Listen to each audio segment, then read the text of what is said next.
Everyone, my name is Nidhi Bhatnagar and welcome you all in this channel. तो बच्चों, आज के वीडियो में हम क्या सीखने वाले हैं? आज हम करेंगे कॉन्स्टिट्यूशनल डिज़ाइन। ये क्लास 9th का है और इसके अंदर हम टॉपिक 1 के नोट्स को जो है बस जस्ट मैं आपको एक्सप्लेन करने वाली हूँ। तो चलो विदाउट डिले शॉर्ट रिविजन ले लेते हैं रिविजन नोट्स पे।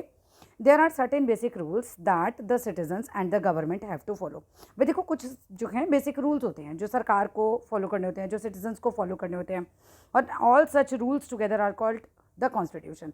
अब सारे के सारे रूल सरकार के लिए, लोगों के लिए जो मिलकर बना, वो बना हमारा क्या बना? Constitution. Constitution is like a document और a book we can say for the rules, है ना, for the people and for the government as well. As the supreme law of the country the constitution determine करता है। Supreme law of the country किसे बोला जाता है? Constitution को बोला जाता है। और ये क्या डिटरमाइन करता है भाई? राइट्स ऑफ सिटीजन्स, सिटीजन्स के अधिकारों के बारे में बताता है। पावर्स ऑफ द गवर्नमेंट के बारे में बताता है ना, how the government should function, किस तरीके से गवर्नमेंट को काम करना चाहिए उसके बारे में बताता है। इसके बाद अगर हम बात करें, एपार्थाइड सिस्टम क्या था भाई? एक रेशियल डिस्क्रिमिनेशन, और इसको हम सेग्रीगेशन बोल सकते हैं कि आप ना रंग भेद नीति जिसे बोलते हैं वो चीज़ थी। द वाइट यूरोपियन क्या करते थे? इम्पोज करते थे the system on south Africa, इस तरीके का सिस्टम साउथ अफ्रीका पे। And the system of apartheid divide करता था पीपल को एंड लेबल करता था, labelled them on the basis of their skin colour, और उनको उनके स्किन कलर के हिसाब से लेबल करता था कि भाई ये मतलब ये खराब लोग एक तरीके से, उनके लिए तो वाइट पीपल जो थे अछूत होते थे। द वाइट रूलर्स ट्रीट करते थे ऑल नॉन वाइट्स को एज इन्फीरियर, ये वर्ड पकड़ के रखना, इन्फीरियर एंड डिनाइड, कि मतलब आप छोटे हैं हमसे, अब यू आर नॉट इक्वल, है ना। देन इक्वल राइट्स, उनको डिनाइड द इक्वल राइट्स एक तरीके से, मतलब उनको इक्वल राइट्स भी नहीं देता था, उनको मना करते थे। वाइट पीपल जो थे इन्फीरियर समझते थे नॉन वाइट्स को, और उनको इक्वल राइट्स नहीं दिए जाते थे। द एपार्थाइड सिस्टम की बात करें तो वॉज पर्टिकुलरली ऑपरेसिव था, बहुत ज़्यादा ऑपरेसिव। क्या नीति होती है? दबाने वाली नीति। भाई वाइट पीपल की जो भी नीति थी, अब ये कैसी थी बच्चों? ये दबाने वाली नीति थी लोगों को, ठीक है। Apartheid was the system of racial discrimination और सेग्रीगेशन। द वाइट यूरोपियन जो करते थे, इम्पोज करते थे इस सिस्टम को साउथ अफ्रीका में। And this system of apartheid divide करता था पीपल को डिवाइड करता था एंड लेबल करता था उनको the basic of their skin colour के हिसाब से। वाइट रूलर्स ट्रीट करते थे ऑल नॉन वाइट्स को एज इन्फीरियर्स, उनको कहते थे inferior, and denied them equal rights, और उनको इक्वल राइट्स भी नहीं मिलते थे। The apartheid system was particularly oppressive था, बहुत ज़्यादा ही, बहुत दबाने वाला था फॉर द ब्लैक्स को बहुत ज़्यादा ये सिस्टम दबाता था। अब इसके अंदर अगर हम मेन बात देखें तो the non whites did not have right to vote, non whites के पास वोट देने का अधिकार नहीं था। They were forbidden from living in the white areas, जहाँ वाइट लोग रहा करते थे वहाँ इनको रहने भी नहीं दिया जाता था। They could work in white areas only, वो केवल जहाँ पे वाइट का एरिया वहाँ काम कर सकते थे if they had a permit. लेकिन कब काम कर सकते थे? केवल जब उनके पास परमिशन हो, परमिट हो उनके पास। They could not go to schools और हॉस्पिटल्स और पब्लिक प्लेसेस जो कि रिजर्व होते थे वाइट्स के लिए, तो वो उनके स्कूल्स में नहीं जा सकते थे, उनके हॉस्पिटल्स में नहीं जा सकते थे, क्योंकि वो तो उनके लिए रिजर्व हुआ करते थे।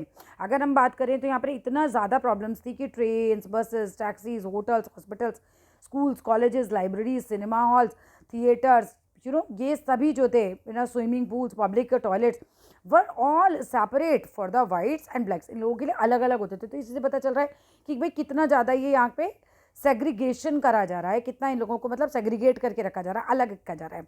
दे could not even worship in churches, वो लोग पूजा भी नहीं कर सकते थे चर्चेस में, वेयर द वाइट वर्शिप, जहाँ पे वाइट लोग वर्शिप करते थे। दे कुड नॉट फॉर्म एसोसिएशंस, ये लोग ग्रुप नहीं बना सकते थे। क्यों? क्योंकि वाइट्स कभी नहीं चाहते थे कि आप एसोसिएशन बनाएं और हमारे खिलाफ ही कुछ कर दें।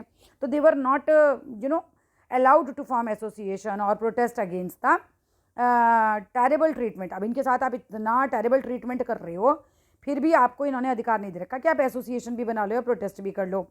जो अफ्रीकन नेशनल कांग्रेस है, जो ANC है, वॉज द अम्ब्रेला ऑर्गेनाइजेशन है that led the struggle against the policies of segregation. अब बनती है ये अफ्रीकन नेशनल कांग्रेस। अब ये क्या है? एक अम्ब्रेला ऑर्गेनाइजेशन। क्यों? क्योंकि बचाव करती है, छतरी क्या करती है? तुम्हारा बचाव करती है। तो ये भी एक अम्ब्रेला ऑर्गेनाइजेशन है जो लेड करती है स्ट्रगल को against the policies of segregation के खिलाफ। This included many workers, unions and communist. Clear है? कम्युनिस्ट पार्टी, मैनी जो सेंसिटिव वाइट्स ऑल्सो ज्वाइन कर लेते हैं इसको।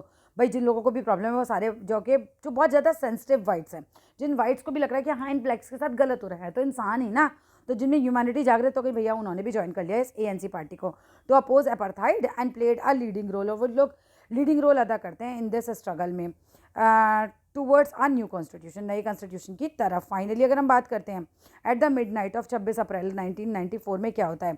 New national flag of Republic of South Africa was unfurled, फहराया जाता है। कब फहराया जाता है? ये डेट याद करके रखना, 26 अप्रैल 1994, यही एक पॉइंट है जो इस में तुम्हें बहुत ज़्यादा याद करने वाला है। 26 अप्रैल 1994 को अनफ्रल्ड, ये वर्ड याद कर लेना, मेकिंग द एंड ऑफ एपरथाइड, इससे एंड होता है एपरथाइड का और बर्थ होता है एक मल्टी रेशियल गवर्नमेंट का। After 2 years of discussions debates, इन लोग अपना कानून बनाते हैं, came out with one of the finest constitution बनाते हैं वर्ल्ड का हैड एवर हैड, ठीक है। अब the constitution give the citizens the most extensive right, इस कॉन्स्टिट्यूशन ने क्या किया, नागरिकों को बहुत ज़्यादा अधिकार दिए कंट्री के, एंड टुगेदर दे डिसाइडेड, सभी ने साथ मिलकर डिसाइड किया, that in the search for solution to the problems, मतलब कैसे कैसे हम प्रॉब्लम्स का सोल्यूशंस निकालेंगे, nobody should be excluded, किसी को हम इसमें एक्सक्लूड नहीं करेंगे, and no one should be treated as demon, किसी को भी ऐसे नीचा नहीं दिखाया जाएगा। They argued every one should become part of solution, इन्होंने आर्ग्यूमेंट दिया कि भाई सभी जो है पार्ट होंगे सोल्यूशन के। तो यहाँ टॉपिक 1 का जो छोटा सा एक्सप्लेनेशन था वो खत्म होता है। Thank you so much for watching.